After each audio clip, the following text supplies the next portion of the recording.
Come on. Easy as fuck. Yes! It was the pool where I fucking ate glue. Yes, it was! Mike called it! 5 years and your boy is back. We're raiding again. In fact, as of recording this, we've full cleared. We've done it. I'm an official Savage Raider. And the big question that came in after doing this, why now?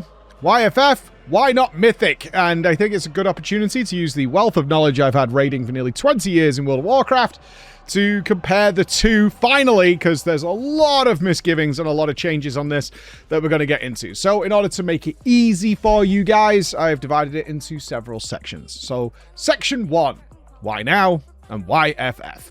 Well, let's start with the why now. You might remember quite a few years ago, I did this. Hey, there he is. Well, now that looks like this. Needless to say, my boys are less interested in daddy coming home and getting to play with me and more in terms of, have I got any early access game codes that they can get into? My son is already playing Resident Evil 9 and I haven't touched it yet. So that gave me a bit more free time in the evenings. So I wanted to know, can I raid again? Let's test it out. I got asked if I would join the raid team with my friend Alex that I do the casting with for the Race to World First, which I'll be doing soon for the Midnight Raid. So why FF? Well, FF still requires less than what WoW does outside of raid time. The plan is to do 2 raids a week just for 3 hours, not blind, very casual, bunch of old schoolers, and just get things done. And that way I don't have to overcommit. There's nothing worse than overcommitting to a raid guild. I could do the 3 raids a week for 4 hours or whatever, and I simply can't do that. Although my kids want less of my attention, that doesn't mean they want 0, and I have homework and things to do. So that was the situation. In terms of dailies, weeklies, you know, that kind of thing. In FF, in about an hour, if you're efficient, you can have all your weekly stuff done. You just collect some stones and you can buy some bits of gear with that as the raid goes on. Hour, a couple of hours, nothing more to it. Easy game. In WoW, if we're going to commit to Mythic raiding, we're still going to want to spend several weeks filling vaults, maintaining an alt perhaps. All that kind of stuff is what's required for the level of raiding I want over there. So it made sense to try this out with FF. Alternative reason? I've never done it before, although I have some raiding experience in Final Fantasy, and I've even done some of the old Savages, because you can go and do that. I haven't committed to the latest tier, getting gear, going through all the process of being up to date with what I need to do in order to Savage Raid, so I wanted that experience, for one. And on top of that, it's wrestling themed. And for those of you who don't know, before I became a YouTube streamer man content creator, I trained to be a pro wrestler. Here's some embarrassing footage from 1996.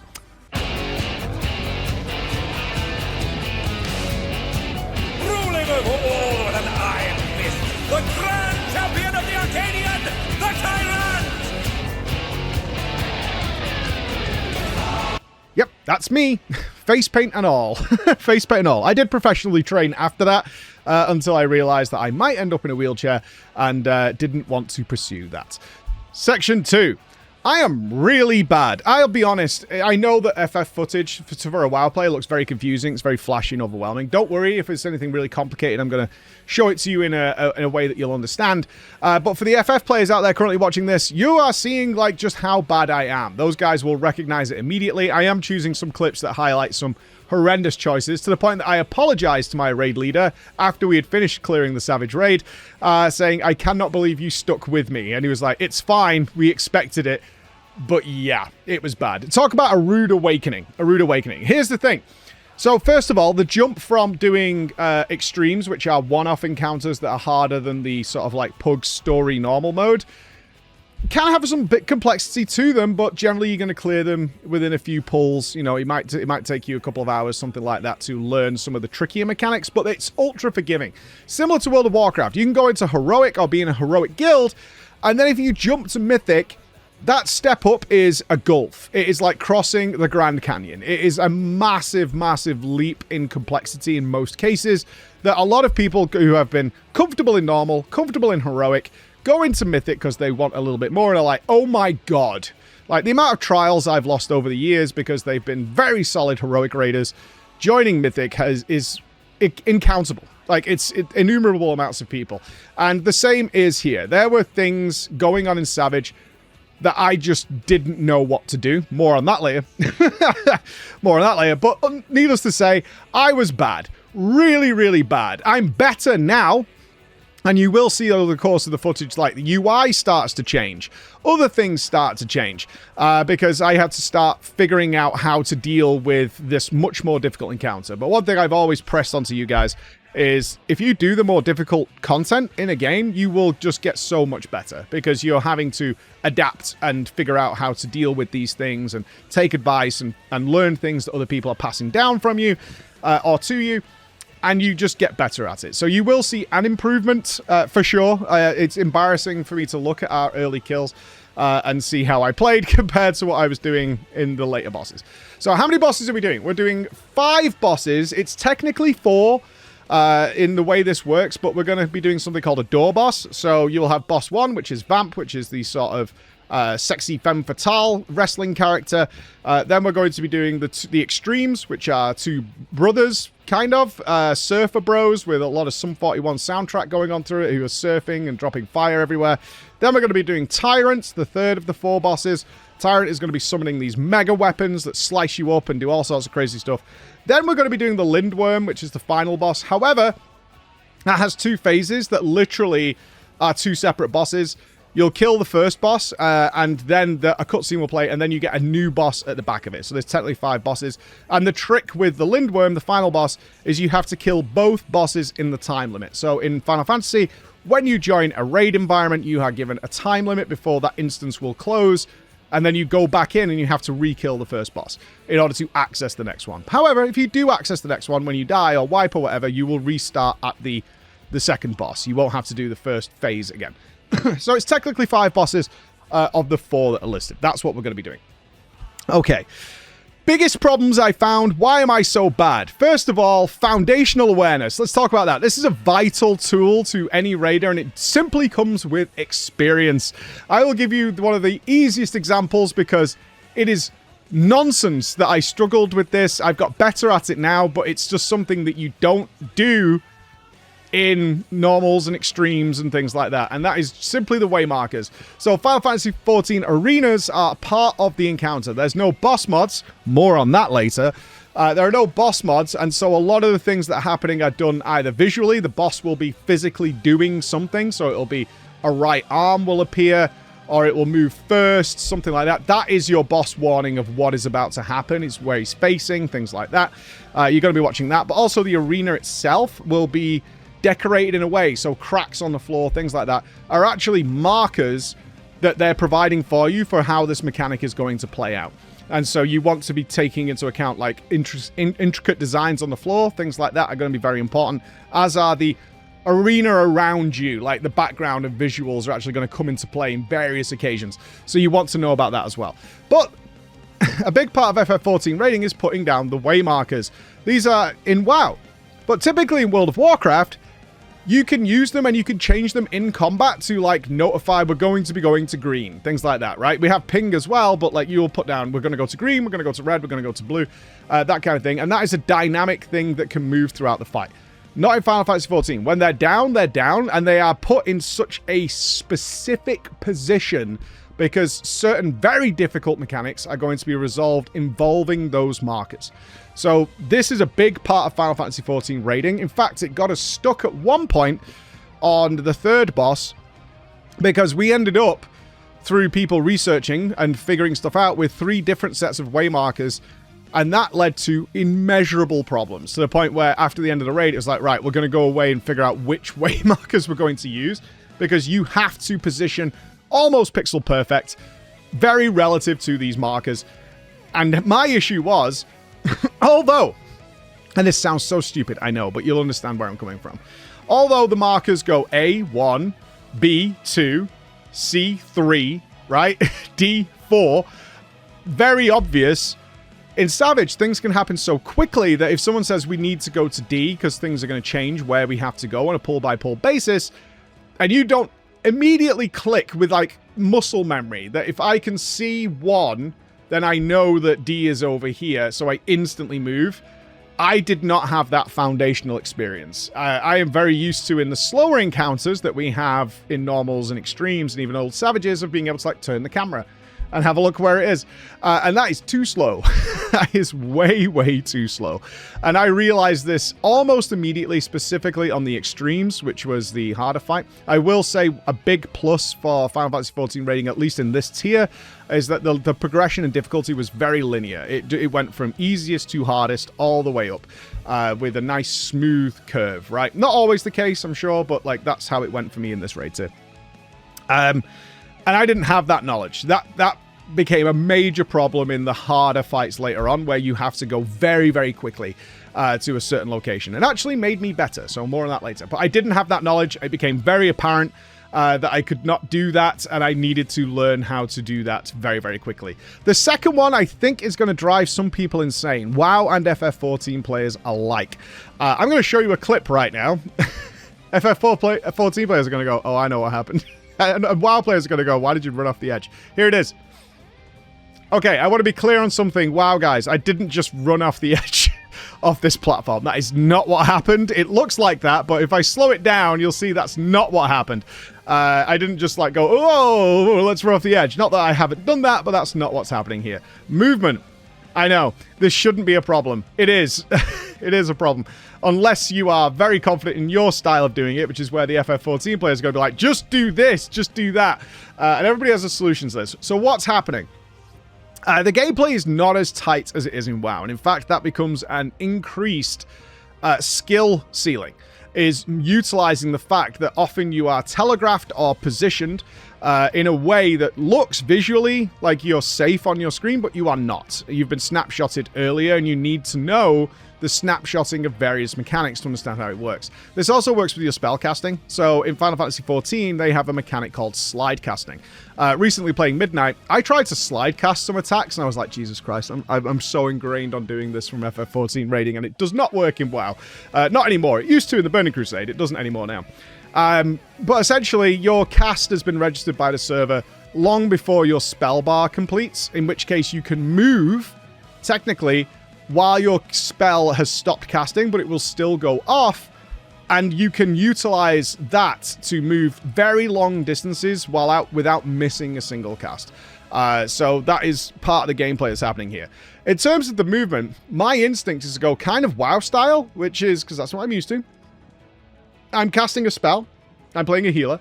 I'm casting a spell, and I'm looking at the boss. It should hit the boss. That doesn't always happen, and it became very frustrating to me. Certainly after our first boss kill, I was like, I'm missing a lot of DPS time, even though I'm pressing the button, but my character is like probably slightly out of arc or something like that with my position and where the boss is, so it wasn't going off. There is a solution to this, in that you can have a movement style where your character will auto-face the target when you press the button, so guarantee the spell goes off.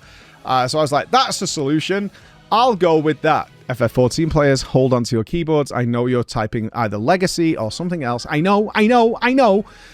Well, that was my immediate solution. I was like, this is really frustrating, and there's some very severe DPS checks in this raid. So, and as a healer, most of your stuff is doing damage, right?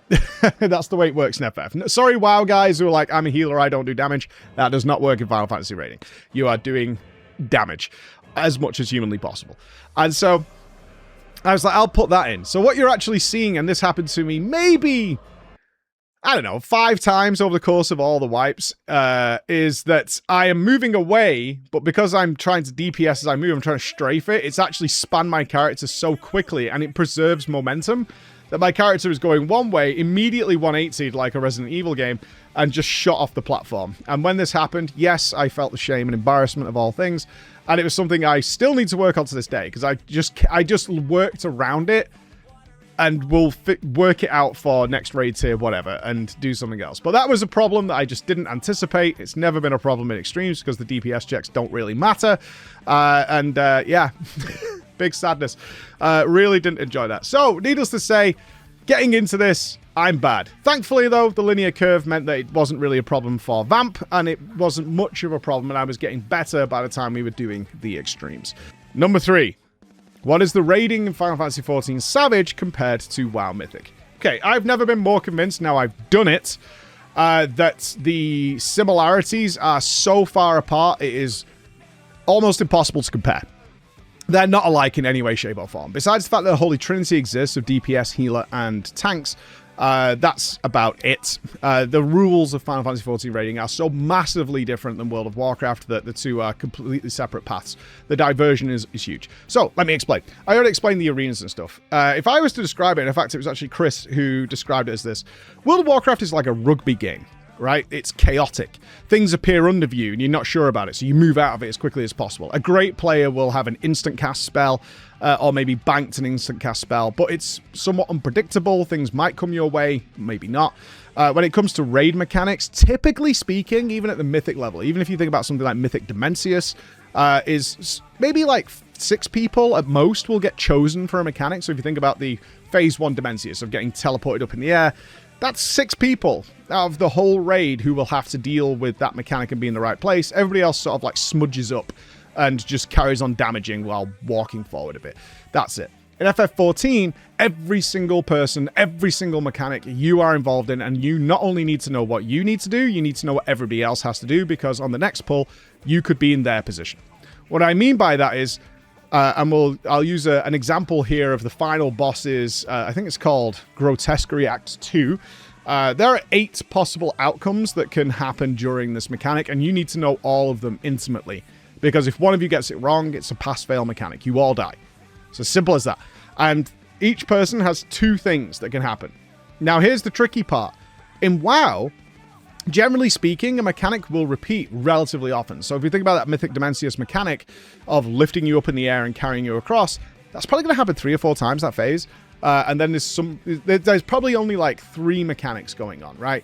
You've got to stand in a thing and absorb the blast. You've got to soak some pools. You've got to get carried in the air.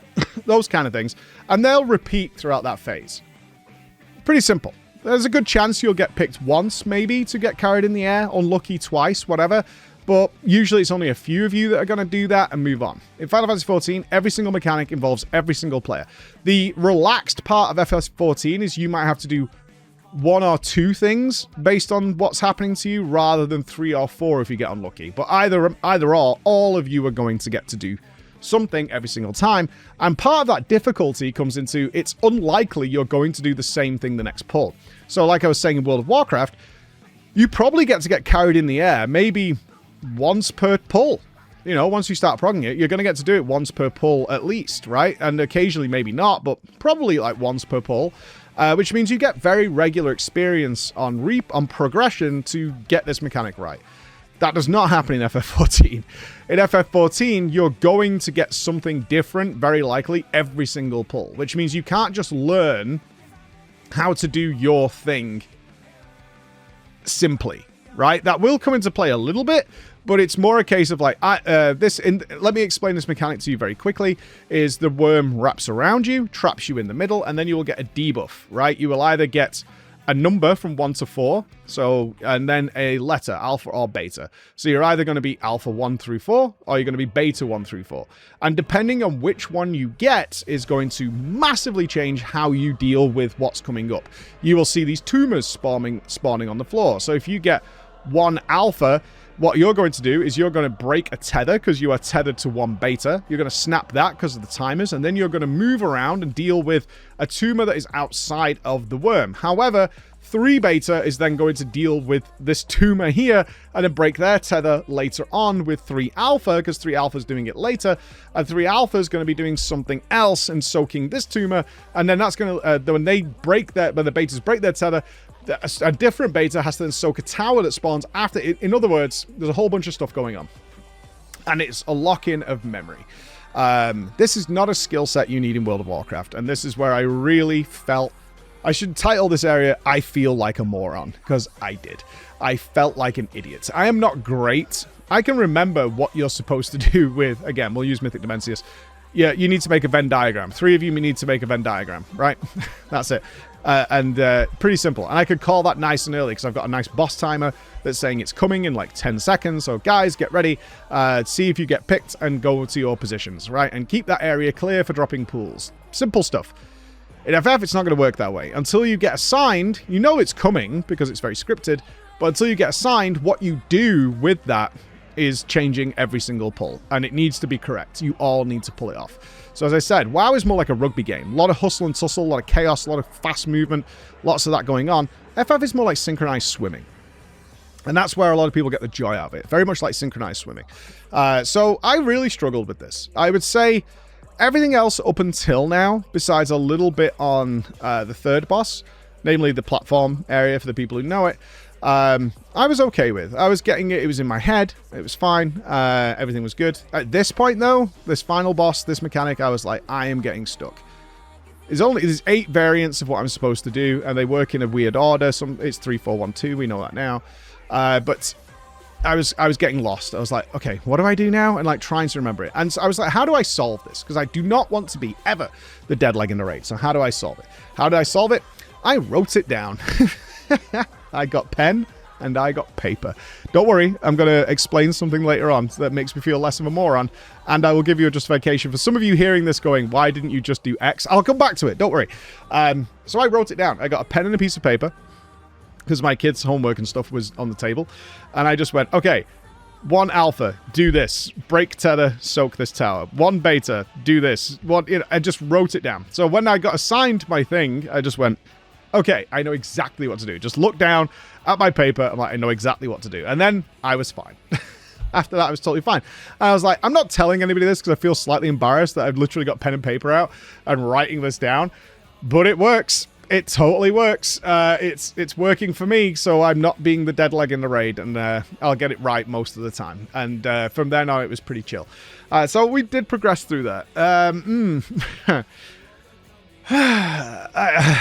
Then we get to phase 2, which was much, much harder.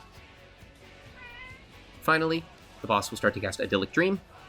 This hits for very heavy raid-wide damage, transitions the stage, and we begin one of the most complicated mechanics in Final Fantasy XIV history. Much, much harder. There is a 4-minute phase of this fight where you just have to do the biggest memory game ever. But I had a solution by this point, which was to write it down, and I did that again. I literally wrote it out, so that when I had to do things with tethers, don't worry, it's very complicated, and I'm coming back to this. I do all this thing with tethers and things like that. I just wrote it down on a piece of paper so that I could just glance at it. I knew exactly what I was going to do. And then it just became a case of reps to get that right and get that rhythm going. Okay. So I got better.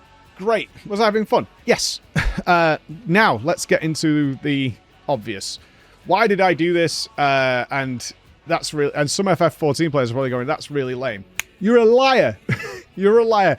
There is a lot I've discovered about FF14 raiding, which is an unearned smugness that also exists in games like Path of Exile. And I've brought this up a few times, and when I speak to the directors of those games, I bring it up there. It's like, I call it having your cake and eating it too. And thankfully, FF14 recently has sort of addressed this, rightfully so. FF14 doesn't have boss mods. I mean, it does, but like you don't use them, and I'm not using them. You can get things, let's put it that way, but they're not endorsed, and when people were using... FF14 has a golden rule if they don't want any plugins or anything like that that can affect the difficulty of raiding, because it means they can't balance it properly. I respect that, and I followed that to the letter.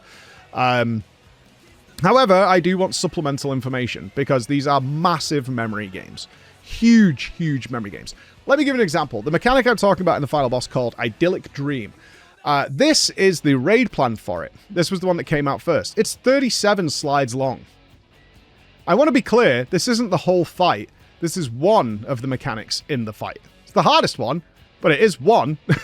There's more. There's a lot more before this. The condensed version that I found is like 24. So it's still a lot. It's still a lot. I should reveal something to you, which makes the pen and paper more obvious. I was raiding at home because I wanted to have that comfort and, you know, be at home for nighttime. I have one monitor. That should make a lot more sense as to where we're going with this. I have one monitor at home. There isn't room for a second monitor. And as it turns out, you are all using notes. In fact, you're using notes more than I even thought was possible. And if I knew some of this was possible, I would have done it in-game. But you're all using notes. So many players simply have these raid plans and information just on their other screen. And they click through them as they're going through it. It's also done in-game via macros. People post this massive sort of like ASCII art of what's going to happen to let people know. People have macros made that literally type in the chat what is going to be happening later. People, including me now, because after I'd done the pen and paper system and it was working for me, more and more people started suggesting that we should utilize this, such as my little strategy board, which has all the waymarkers and has macros assigned to it. What do these macros do? These macros literally type out in a little box the order of events I'm going to be doing based on where I'm positioned. It's the same thing. And you know what it is, WoW players? It's private auras. It's just private auras. It's the same thing. It's like, oh, there's no boss mods. So instead I've made a macro that like I respond to and I press it and it gives me information. That's a private aura.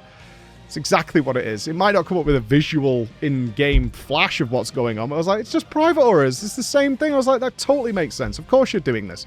You're doing the same thing as me. It's just that I did it on pen and paper. And I know there was somebody out there going, well, I never do that. I was like, good for you. But a lot of players are doing this. They have the raid plan up. They open it up. They put it on the side of their screen for these very complex mechanics, and they can skip through it, and it has reminders, and they have macros, and all sorts of stuff to make their life easier. There's no shame in it.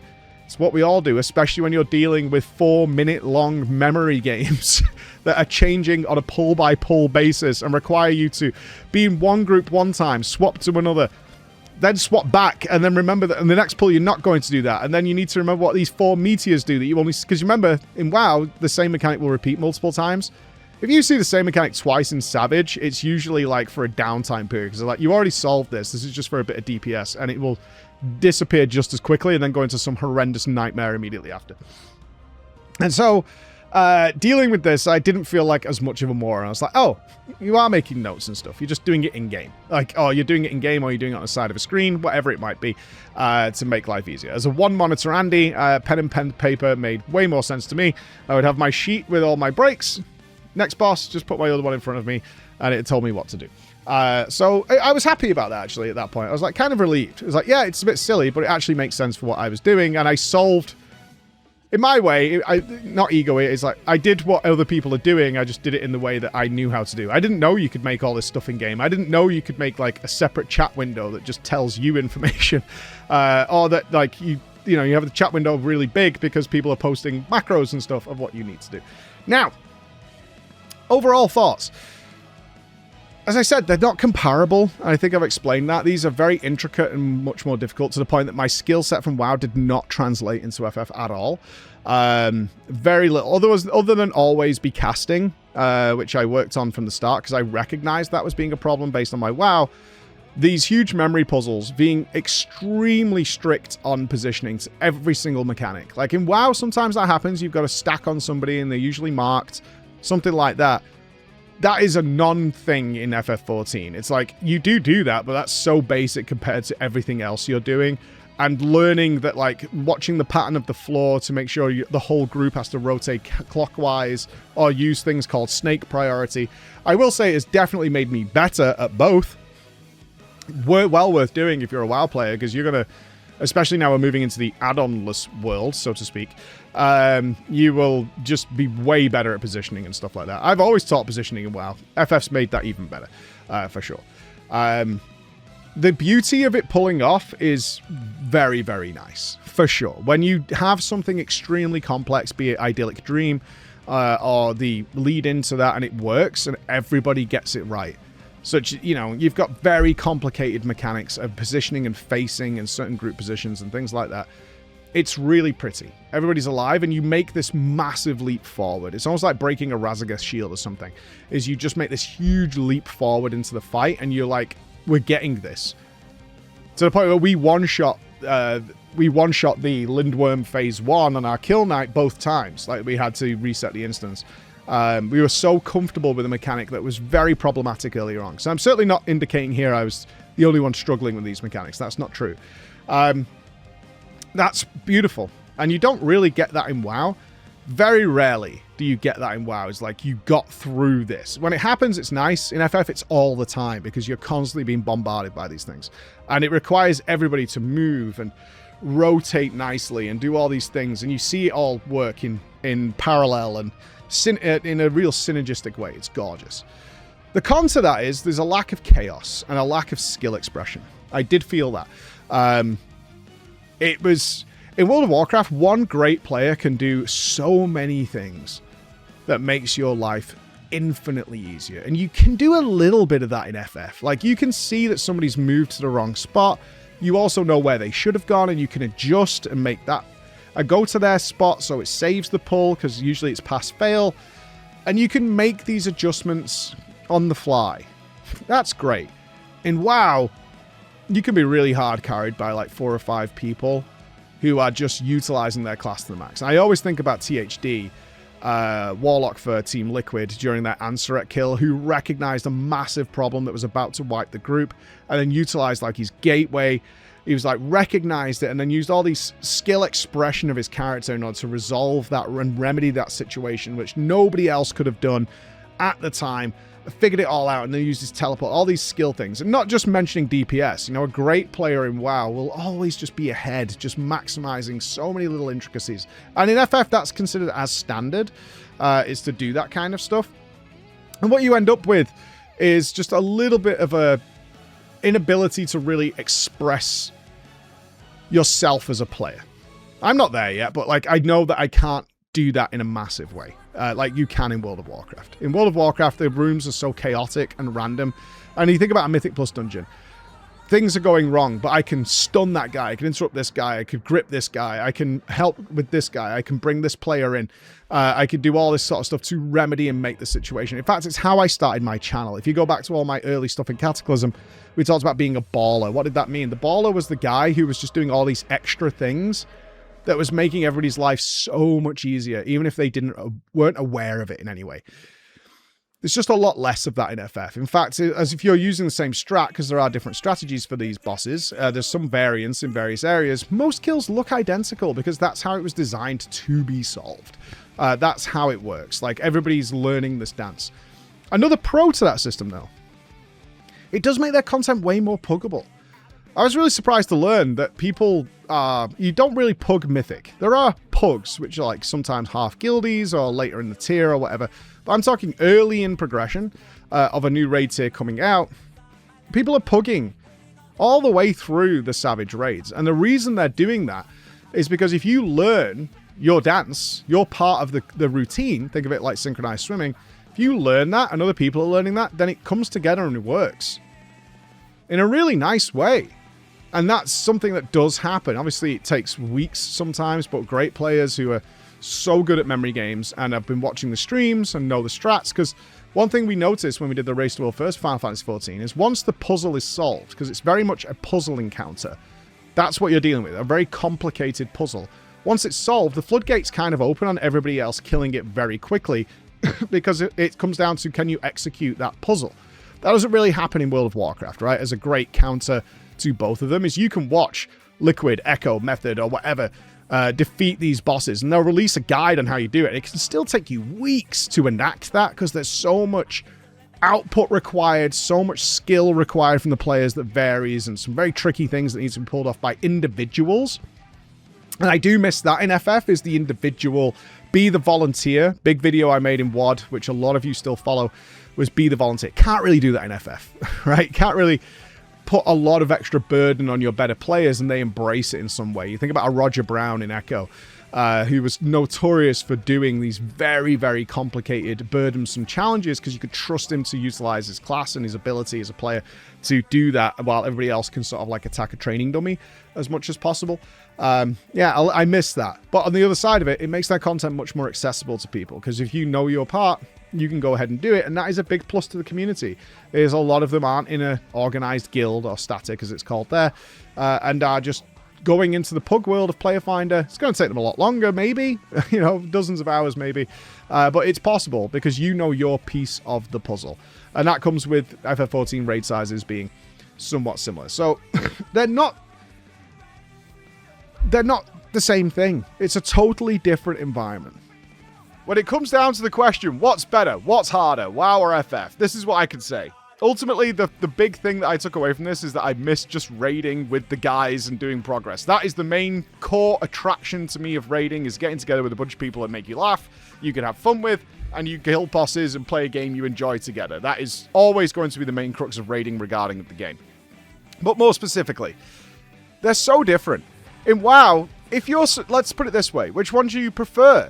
If you prefer fast-paced combat, really like channeling into a boss and pulling off some really cool stuff with tighter combat, it can't be denied, when it comes to the netcode and responsiveness, WoW is the king. It has been the king forever. No game that's come out in the last 20 years has been able to compete with World of Warcraft on that level. Their netcode is extraordinary. Obviously, it leads to problems in massive groups, but when it comes to raids, and it comes to like being able to just interrupt on a dime, there's nobody who does it better. It almost plays like a single-player game, and it will be better for that. If you prefer the chaos, if you prefer that style of stuff, World of Warcraft will always be for you. However, if you prefer problem-solving, if you prefer the absolute beauty of being able to pull off these very intricate designs and having it all work out and everybody solve it, and even seeing people who are struggling get over that hump, FF is superior in that regard. It's so much better. Both games have found what they're good at and have worked on that, and are now totally so far apart from each other that it works really well. Playing both will make you better at both. That is unquestionably true, and denying yourself that sort of experiment, that content, I think is a bad idea. Well worth it. If you want to get better at WoW and you're on farm, for example, doing some stuff in FF with some friends, especially because you have way smaller raid sizes, which causes tons of problems, then you're going to get a much better experience, a much more all-round experience. You're going to recognize patterns, you're going to recognize things that you've seen in other games, especially in this new add-on-less logic era in WoW that's going to make you better. And if you want to get better at FF combat, WoW is going to be so much different that it's going to improve you there as well. Which is harder. Depends on who you are. All my WoW knowledge kind of fell apart, and I got frustrated at myself midway through this because it was like, oh, I now have to remember these extremely long patterns and intricate things, and I don't get to practice them like every single pull. Yeah, I can't lean on that. I have to learn a whole new skill set. That was rough for me, but ultimately, like I said, made you better. I really enjoyed this. It's really fun, and my final thoughts are try both, man. Like, certainly if you're a WoW player, jumping into FF is very easy to do, and also just will be a fun experience. You only need to part your raid team as well. Thank you for listening. Bye, guys.